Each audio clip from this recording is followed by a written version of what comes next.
কখন থেকে ইবলিশ পৃথিবীতে বাস করছে। সুওয়াইবি ও উসমান নিজেদের সনদ সহকারে রেওয়ায়েত করেছেন, জিনজাতিকে আল্লাহ তাআলা সৃষ্টি করার পর তাদেরকে পৃথিবীতে বসবাস করার নির্দেশ দিলেন। তারা এই পৃথিবীতে আল্লাহর একান্ত অনুগত হয়ে চলতে লাগলো। এভাবে সুদীর্ঘকাল কেটে যায়। তারপর তারা আল্লাহর অবাধ্যতা শুরু করে দিল এবং রক্তপাত করতে লাগলো। তাদের এক বাদশাহ ছিল যার নাম ইউসুফ, তাকেও তারা হত্যা করে। তখন আল্লাহ তাদের ওপর দ্বিতীয় আসমানের ফেরেশতাদের এক বাহিনী পাঠালেন। এই বাহিনীকে বলা হতো জিন। এদের মধ্যে ইবলিশও ছিল। ইবলিশ ছিল 4000 জনের নেতা। সে আসমান থেকে নেমে এসে জমিনের সব জিন সন্তানকে হত্যা করলো এবং বাকিদের মেরে ধরে সমুদ্রের দ্বীপগুলোর দিকে তাড়িয়ে দিল। এরপর ইবলিশ তার বাহিনী নিয়ে এই জমিনেই বসবাস করতে লাগলো।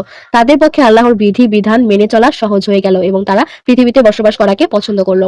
মুহাম্মদ বিন ইসহাক বলেন, বিশিষ্ট তাবেঈ ও ফকিহ হযরত হাবিব বিন আবি সাবিত প্রমুখের বর্ণনা সূত্রে উল্লেখ করেছেন, ইবলিশ শয়তান তার বাহিনী সহ হযরত আদম থেকে 40 বছর আগে পৃথিবীতে এসে বসবাস করেছিল।